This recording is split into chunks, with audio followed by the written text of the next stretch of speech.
Sri Kuberan TV நேயர்களுக்கு astro KS ஐயங்காரின் பணிவான நமஸ்காரங்கள். வார பலன் 23/10/2023 முதல் 29/10/2023 வரை உண்டான வாரத்திற்கு மேஷம் முதல் மீனம் வரை என்னென்ன பலன்கள்னு பார்ப்போம். முதல்ல கோல்சாரம் இந்த வாரத்தினுடையது.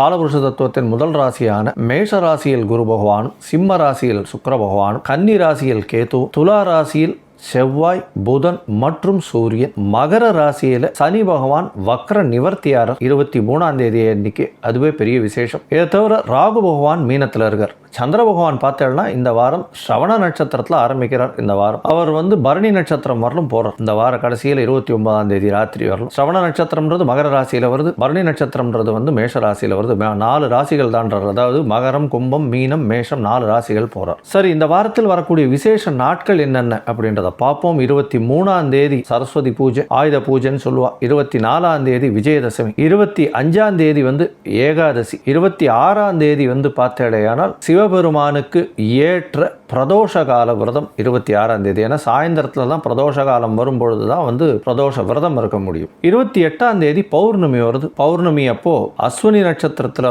சமசப்தமத்தில் சூரியனும் சந்திரனும் இருக்கக்கூடிய காலகட்டமாக இருக்கும். ராகு பகவான் ரேவதிக்கு போயிட்டார். அதனால ரேவதி நட்சத்திரத்தில் கண்டிப்பாக இது சந்திர பகவான் கிராஸ் பண்ணும் பொழுது கிரகணம் பிடிக்கும். 28ஆம் தேதி ராத்திரி ஒரு மணியிலிருந்து 3 மணி வரலும் இருக்கு. இது அஸ்வினி நட்சத்திரத்துக்கும் சரி, ரேவதி, அஸ்வினி, பரணி இந்த 3 நட்சத்திரக்காரர்கள் பிரீத்தி பண்ணிக்கணும். மகம், மூலம் இந்த 2 நட்சத்திரக்காரர்கள், ஆயில்யம், கேட்டை இந்த 2 நட்சத்திரக்காரர்களும் கண்டிப்பாக பண்ணிக்கணும். 7 நட்சத்திரக்காரர்களும் கண்டிப்பாக இந்த கிரகணத்தினுடைய தாக்கம் நிச்சயமாக இருக்கும். கார்த்தால எழுந்து, அதாவது 29ஆம் தேதி கார்த்தால எழுந்து அருகில் இருக்கக்கூடிய கோவிலுக்கு போயிட்டு சந்திர பகவானுக்கு உண்டான எளிய பரிகாரம்னு சொல்லக்கூடிய ஒரு பசும்பால் ஒரு 1/2 லிட்டரோ 1 லிட்டரோ வாங்கி கொடுக்குறதோ, இல்லைன்னா உங்களால் முடிஞ்ச நெல் தானம் பண்ணிட்டு வர்றது பெரிய ஏற்றத்தையும் மாற்றத்தையும் கொடுக்கும். சரி, இன்னைக்கு பார்த்தோம்னா 28ஆம் தேதி அன்னைக்கு வாஸ்து புருஷன் கண் விழிக்கும் நாள் அப்படின்னு போட்டிருக்கும். காலையில் 6:55 8:25 வரலாம், 90 நிமிஷம், 1.5 மணி நேரம் போட்டிருக்கும். இந்த வாரத்தில் வரக்கூடிய சந்திராஷ்டமம் எந்தெந்த ராசிக்கு அப்படின்னு பார்க்கும்பொழுது, சந்திராஷ்டமம்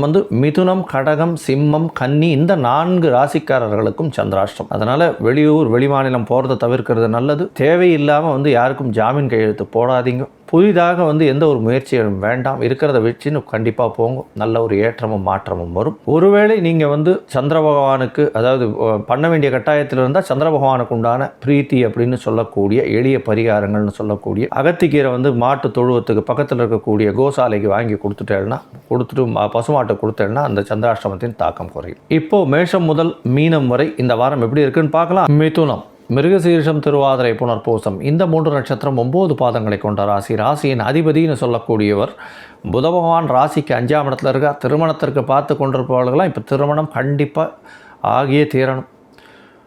3ஆம் இடமும் 5ஆம் இடமும் பரிவர்த்தனையாகிறது. குரு பகவானால் 7ஆம் இடம் பார்க்கப்படுறது. கண்டிப்பாக திருமண யோகம் வந்தாச்சு. மிதுன ராசிக்காரர்கள் யாராக இருந்தாலும் கண்டிப்பாக திருமணத்திற்கு பார்த்து கொண்டிருப்பவர்கள், திருமண வயது அடைந்தவர்கள், அவர்களுக்கு நல்ல ஏற்றமும் திருமணமாகக்கூடிய வாய்ப்புகளும் நிச்சயமாக உண்டு. உங்களுடைய ராசிக்கு பார்த்தேன்னா 11ஆம் இடத்துல இருக்கக்கூடிய குரு பகவான் பெரிய ஏற்றத்தை கொடுக்க போகிறார். தொழிலில் பெரிய அபிவிருத்தி. 11ஆம் அதிபதியும் 5ஆம் இடத்துல இருக்கிறது பெரிய ஏற்றம். ஏன்னா 11ஆம் அதிபதி 5ஆம் இடத்துல இருக்கிறதுனால உங்களுக்கு புதிய பதவி, புகழ், அந்தஸ்து, கௌரவம்லாம் வரக்கூடிய வாய்ப்புகள் நிச்சயமாக உண்டு. உங்களுடைய ராசிக்கு பார்த்தாலேயானால் ராசிநாதனும் 5ஆம் இடத்துல இருக்கிறது. சுக்கிரன் பரிவர்த்தனை யோகம் அடையிறது. 3-5 பரிவர்த்தனை முயற்சி ஸ்தானாதிபதியோட பரிவர்த்தனை யோகம் அமையிறது. இதெல்லாம் பெரிய ஏற்றம். எல்லா முயற்சிகளும் வெற்றி பெறும். எடுத்த காரியங்கள் நிறைவேறும். ஷேர் மார்க்கெட்டில் சரியான ஏற்றம் இருக்கும். அதை தவிர பார்த்தாலேயானால் டெக்னிக்கலாக, அதாவது இந்த சாஃப்ட்வேர் இண்டஸ்ட்ரி, ஹார்ட்வேர் இண்டஸ்ட்ரி, இந்த இசைக்கருவிகள் பயன்படுத்தி வாசிக்கக்கூடிய புல்லாங்குழல் இந்த மாதிரி வாசிக்கக்கூடியவர்களுக்கு பெரிய ஏற்றம். கலைத்துறையில் எழுத்து பணியில் இருக்கிறவர்களுக்கு பெரிய ஏற்றம் கிடைக்கக்கூடிய வாரமாக இந்த வாரம் அமைய போகிறது. உடல் நலத்தில் நல்ல ஏற்றம் இருக்கும், கவலைப்பட தேவையில்லை. ஏன்னா குரு பகவான் உங்களுடைய ராசிநாதனை பார்க்குறார், பெரிய ஏற்றம். உங்களுடைய ராசிக்கு 3ஆம் இடத்தில் சுக்கிர பகவான் இருக்கிறது பெரிய விசேஷமாக இருக்கும். ஏன்னா முயற்சிகள் அனைத்தும் வெற்றி பெறும். இந்த வாரம் சந்திர பகவான் பார்த்தாலேயானால் உங்களுடைய ராசிக்கு 8ஆம் இடத்துல சந்திர பகவான் இந்த வாரத்தை ஆரம்பிக்கிறார். 23/10/2023 24/10/2023 வரை காலை ஒரு 2:45 மணி வரலும், 2:15 மணி வரலும் 8ஆம் இடத்துல இருக்கார். புனர்ப்பு யோகம் வருது. சந்திராஷ்டம காலமாக வேறு இருக்குது. அஷ்டமத்தில் சனி பகவான் இருக்கார். அஷ்டமத்து சனி வக்கரகதியை விட்டுட்டார். இப்போ வக்கரம் போய் இப்போது எதிராக போயிட்டே இருக்கார். இப்போது அதனால் இன்னொரு 1.5 மாதம் 2 மாதத்தில் வந்து சந்திர பகவான், அதாவது சனி பகவான் வந்து மகரத்தை விட்டு கும்பத்துக்கும் போயிடுவார். அதனால் பெரிய ஏற்றமான காலம். இந்த வாரத்தை பொறுத்தவரையிலும் சனி சந்திர யோகம், அதாவது புணர்ப்பு யோகம்னு சொல்லக்கூடியது இருக்குது.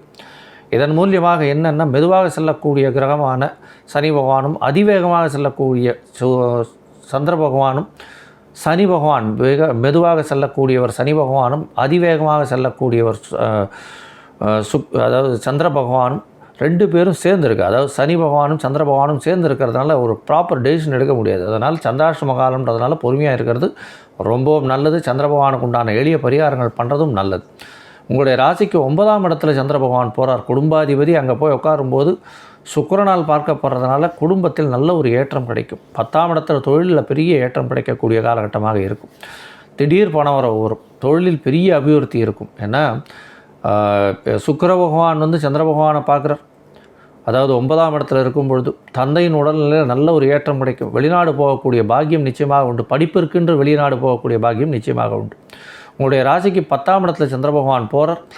26ஆம் தேதி கார்த்தால வரலும் இருக்கார். இந்த காலகட்டத்தில் பார்த்தேலையானால் 26ஆம் தேதி கார்த்தாலிருந்து 28ஆம் தேதி கார்த்தால வரலும் இருக்கார். இந்த காலகட்டத்தில் பார்த்தேலையானால் உங்களுடைய 10ஆம் இடம் வலுப்பெற்று போகிறது. குடும்பாதிபதி, குடும்பத்தில் சில பிரச்சனைகள் வந்து போகும். இருந்தாலும் நல்ல ஒரு ஏற்றம் கிடைக்கக்கூடிய வாரமாக இந்த வாரம் அமைய போகிறது. தொழிலில் மிகப்பெரிய அபிவிருத்தி. அதை தவிர வந்து பார்த்தாலேனால் ராகுவோட சம்பந்தம் இருக்கிறதுனால கொஞ்சம் வந்து தொழிலில் பணமுடை இருக்கக்கூடிய வாய்ப்புகள் நிச்சயமாக உண்டு. இருந்தாலும் அது வந்து 28ஆம் தேதிக்கு மேலேயே சரியாயிடும். கவலைப்பட தேவையில்லை. 30ஆம் தேதி வரும் சந்திர பகவான் 11ஆம் இடத்துல குரு சந்திர யோகத்தில் இருக்கிறது பெரிய விசேஷம். எதை தொட்டீர்கள்னாலும் பணம் வரும். அதனால் வந்து இந்த வாரம் வந்து நல்ல ஒரு ஏற்றமான வாரமாக இந்த மிதுன ராசிக்காரர்களுக்கு இருக்குது. நீங்கள் அருகில் இருக்கக்கூடிய காஞ்சிபுரம் வரதராஜ பெருமாள் கோயிலுக்கு போய்ட்டு ஒரு 4 முழம் மல்லிப்பூ வாங்கி கொடுத்துட்டு வாங்க. நல்ல ஒரு ஏற்றமும் மாற்றமும் நிச்சயமாக கிடைக்கும். ஸ்ரீ குபேரன் டிவியை பார்த்தமைக்கு நன்றிகள். மேலும் இது போன்ற தகவல்களை தெரிந்து கொள்ள ஸ்ரீ குபேரன் டிவியை சப்ஸ்கிரைப் செய்யுங்கள். மறக்காமல் பெல் ஐக்கானை கிளிக் செய்யுங்கள்.